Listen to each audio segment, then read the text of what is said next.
Shalom, selamat pagi Bapak Ibu Saudara yang dikasihi Tuhan. Haleluya. Ya. Kita semua dalam kondisi yang sehat walafiat.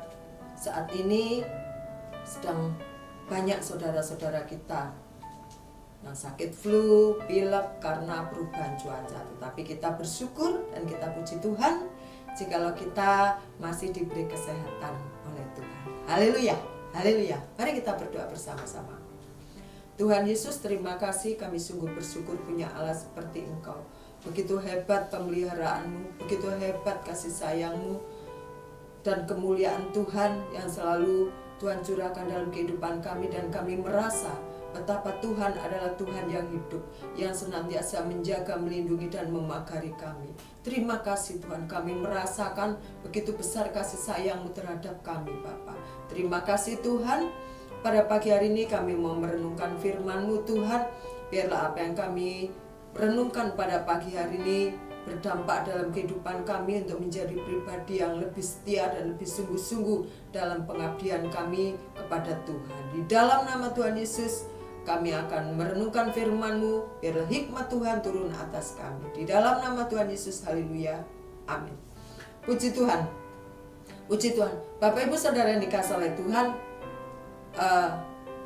setiap kita punya tanda pengingat ya. Kalau di HP itu hari-hari spesial, HP itu akan bunyi gitu ya. Oh, ini hari ulang tahun saya, hari ulang tahun keluarga saya, ataupun kita punya janjian dengan orang supaya kita tidak lupa, maka apa yang sudah kita set ini tanggal, jam akan berdering. Lalu kita ingat, oh ini hari ini saya mau meeting dengan kolega saya. Nah, tetapi kalau saya akan mengatur HP saya agar saya bangun pagi tidak kesiangan. Ya, tetap meskipun kenyataannya lebih awal daripada alarm itu. Tetapi setidak-tidaknya kalau saya kebablasan atau karena musim hujan di malam hari yang membuat tidur semakin nyenyak, saya cepat-cepat bangun ya. Puji Tuhan. Dan pada pagi hari ini Bapak Ibu yang dikasihi oleh Tuhan, bacaan kita terambil di dalam kitab Bilangan 21. Kitab Bilangan pasal 21 ayat yang ke-4 sampai ke-9. Ayat yang ke-4 sampai yang ke-9. Saya akan membacanya perlahan-lahan. Setelah mereka berangkat dari Gunung Ihor, berjalanlah ke arah Laut Hebrau untuk mengelilingi tanah Edom. Maka bangsa itu tidak dapat lagi menahan hati di tengah jalan. 5. Lalu mereka berkata-kata melawan Allah dan Musa, "Mengapa kamu memimpin kami keluar dari Mesir, supaya kami mati di padang gurun ini? Sebab di sini tidak ada roti dan tidak ada air, dan akan makanan hambar ini kami telah muak." Lalu Tuhan menyuruh ular-ular tedung ke antara bangsa itu yang memagut mereka sehingga banyak dari orang Israel mati. Kemudian datanglah bangsa itu mendapatkan Musa dan berkata, "Kami telah berdosa sebab kami berkata-kata melawan Tuhan, dan engkau berdoalah kepada Tuhan supaya dijauhkannya ular-ular ini daripada kami." Lalu Musa berdoa untuk bangsa itu. 8. Maka berfirmanlah Tuhan kepada Musa, "Buatlah ular tedung dan taruhlah itu pada sebuah tiang, maka setiap orang yang terpagut, jika ia melihatnya akan tetap hidup." Lalu Musa membuat ular tembaga dan menaruhnya pada sebuah tiang, maka setiap orang dipagut ular dan ia memandang kepada ular tembaga itu, tetaplah ia hidup. Puji Tuhan, bacaan yang agak panjang ya.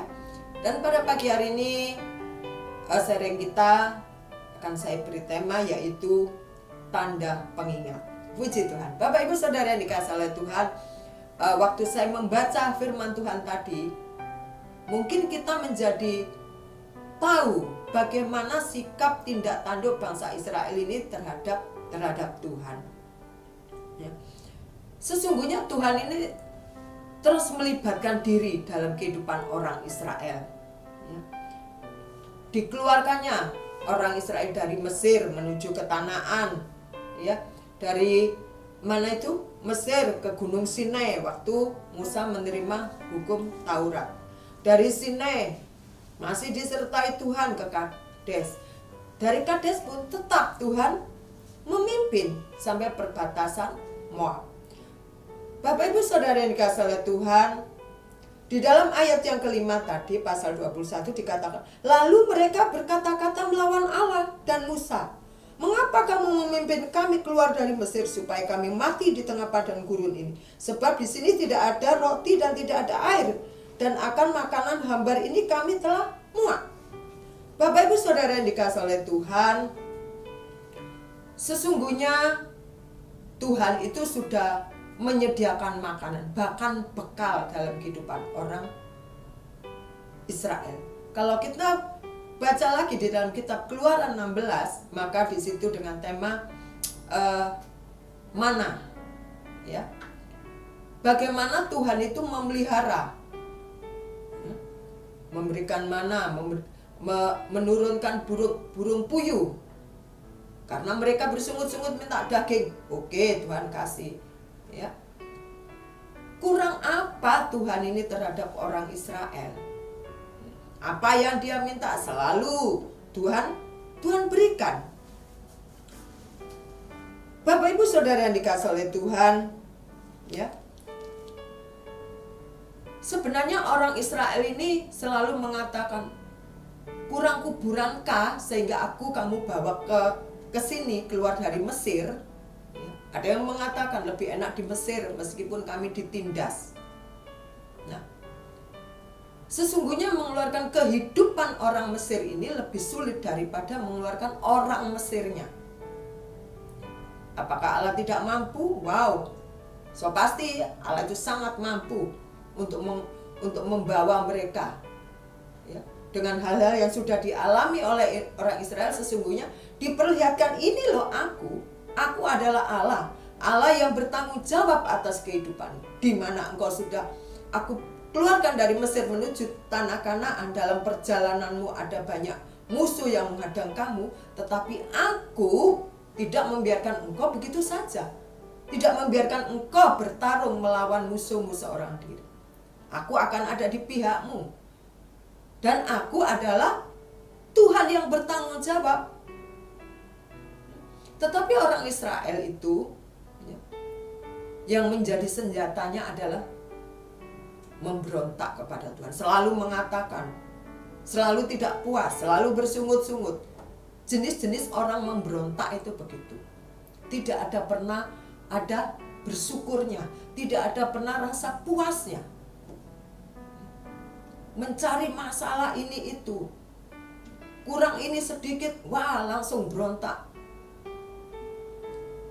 Dalam bacaan kita pada pagi hari ini, bagaimana kalau bangsa ini melihat ular tedung, kalau dipakut dia akan mati. Tetapi Tuhan tetap memberikan solusi dalam masalah ini, memerintahkan Musa untuk membuat ular. Maka setiap orang yang dipakut ular tedung, kalau dia melihat ular tembaga masih hidup, diberi kesempatan untuk hidup. Kurang apa Tuhan ini, ya?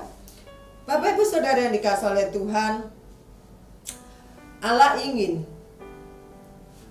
kita juga dikeluarkan dari kehidupan kita yang lama, menjadi kehidupan kita yang baru, menjadi manusia yang baru,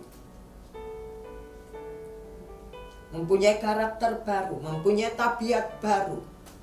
Karena Allah begitu baik dalam kehidupan kita sekalian, begitu peduli, begitunya panjang sekali tanggung jawab. Tetapi seperti tadi saya katakan, orang Israel selalu tidak puas, tidak pernah bersyukur. Dan yang menjadi senjata pemberontakan selalu dikatakan, aku lebih enak di Mesir, meskipun aku dijajah, meskipun aku ditindas, tapi di sana lebih enak. Oh haleluya, haleluya.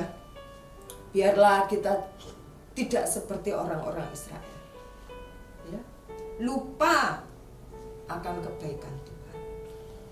Kalau mengingat kebaikan Tuhan, kalau mengingat pertolongan Tuhan, kalau mengingat mujizat yang Tuhan berikan dalam kehidupan kita, hanya sesaat saja. Seperti orang Israel. Kita tidak mau seperti itu. Kita adalah orang-orang percaya, umat Tuhan yang selalu setiap hari mengingat pertolongan dan kebaikan Tuhan. Bukan sesaat, tidak. Setiap saat kita mengingat pertolongan, berkatnya, kasih sayangnya, rahmatnya, penyertanya. Setiap saat, kata orang all time, mengingat kebaikan Tuhan.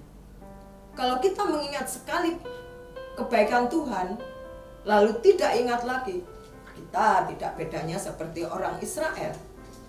Minta ini, Tuhan nyatakan. Minta itu, Tuhan nyatakan. Tiba saatnya minta itu, Tuhan belum nyatakan, kita bersungut-sungut, kita kesal, kita emosi, kita marah, kita tidak bisa ingat lagi akan kebaikan Tuhan. Ingatan kita cuma sesaat jadinya.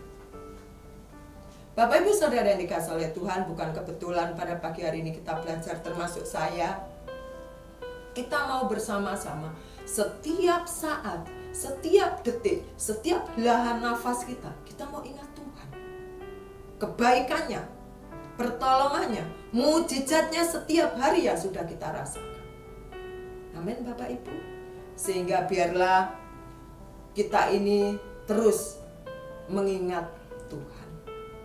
Ya, mengingat Tuhan. Tidak cuma sekejap. Sehingga kita menjadi orang-orang yang tahu berterima kasih, yang tahu mengucap syukur. Saya percaya Bapak Ibu Saudara sekalian jemaat JSS adalah pribadi-pribadi yang selalu mengingat kebaikan Tuhan dengan terbukti ambil bagian pelayanan di gereja, ambil bagian melayani Tuhan, bukan untuk gembala, bukan untuk gereja, tetapi untuk Tuhan. Puji Tuhan, Tuhan yang tidak pernah absen dalam menolong kita. Tuhan sekali-kali tidak pernah melupakan kita. Biarlah kita juga belajar tidak pernah absen untuk mengingat semua perbuatan Tuhan yang ajaib yang sudah kita rasakan bersama-sama. Amin Bapak Ibu. Puji Tuhan, puji Tuhan. Kasih sayang Tuhan, rahmatnya, kesabarannya, kebaikannya yang tiada pernah lagi kita hitung. Kita mau ingat itu setiap saat. Sehingga kita percaya apapun yang terjadi dalam kehidupan kita, itu yang terbaik yang Tuhan berikan. Karena kita adalah pribadi yang mengasihi Tuhan. Puji Tuhan Bapak Ibu Saudara sekalian dikasihi oleh Tuhan. Mari saja kita bersama-sama berdoa agar kita selalu mengucap syukur. Salah satu bentuk ungkapan hati kita untuk kita mengingat semua kebaikan Tuhan. Haleluya. Tuhan Yesus, terima kasih. Engkau baik Tuhan, dan selamanya Engkau baik. Tiada kata yang mewakili ucapan hati kami, hanya kata kami bersyukur, kami berterima kasih. Tidak ada ungkapan selain itu Tuhan, karena Engkau terlalu dan teramat baik dalam kehidupan kami. Biarlah kami menjadi pribadi-pribadi yang selalu mengingat kebaikan Tuhan. Kami bukan mengingat sesaat, tetapi kami mau mengingat setiap saat akan apa yang sudah Tuhan lakukan terhadap kami Tuhan. Terima kasih, sehingga biarlah pada saatnya nanti Engkau dapati kami setia setiap saat di hadapan-Mu Bapa. Terima kasih Tuhan. Pada pagi hari ini Engkau mengingatkan kami untuk benar-benar kami mengingat semua kebaikan yang sudah Tuhan kerjakan dalam kehidupan kami. Di dalam nama Tuhan Yesus kami serahkan hidup kami sepenuhnya ke dalam tangan Tuhan. Haleluya. Amin. Puji Tuhan. Selalu dan selalu mengingat kebaikan Tuhan, maka kita akan bersuka cita karena Tuhan itu baik adanya. Amin.